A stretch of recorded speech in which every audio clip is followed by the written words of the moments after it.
My short topic is about the Paris Agreement. So, the Paris Agreement was signed by 189 countries and it is about tackling climate change. Their main aim is to limit the increase in temperature for this century to 2 degrees Celsius. And they're also looking up ways to limit further increase in temperature to only 1.5 degrees Celsius.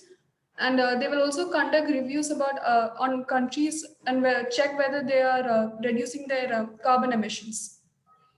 So that is all. How to build bigger mounds? Bigger mounds, as in they are looking to ways to increase the mound size so that even if the sea level increases, even if the flooding levels increases, it will not affect the people living on these mounds.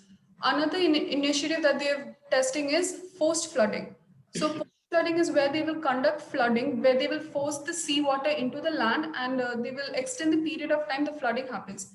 So this seems very like counterintuitive because usually countries when flooding happens, they want to stop the flooding, they want to reduce the amount of times the flood happens.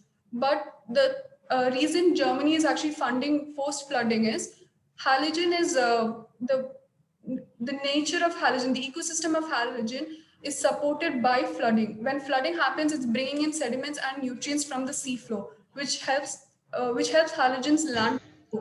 So if they stop flooding completely, then there's a chance that halogen's ecosystem will be completely destroyed. A geologist called Matthias Dickey, he has been conducting many researches and tests on halogen since 2017. One of the tests he's conducted is they've broken down the holes into stone wall barriers. They're like these stone wall barriers that people have built around the island to stop small floods. So they've broken down holes into these barriers and they put in pipes which will bring in more sediments from the seafloor.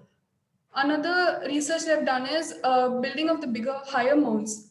So Germany is spending around $4.5 million to $10.9 million per mound just to make it higher and broader. Their main aim by making it broader is on these mounds that people can build more infrastructure if the needs come up. Another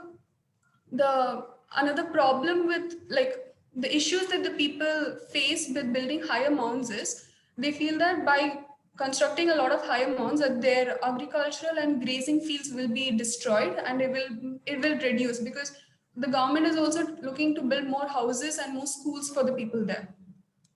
So the second research, that is the forced flooding, how they're conducting is during winter season they're opening the floodgates which will allow more water to come in, and they're closing the floodgates so that the water stays there for a longer period of time.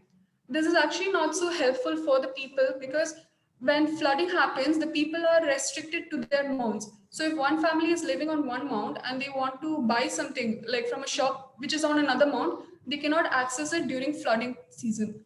So when the forced flooding happens, they are actually completely restricted to their home. They have to survive off canned food or stored food. Even the children, if they want to go to school, that is not possible. They have to conduct like a homeschooling.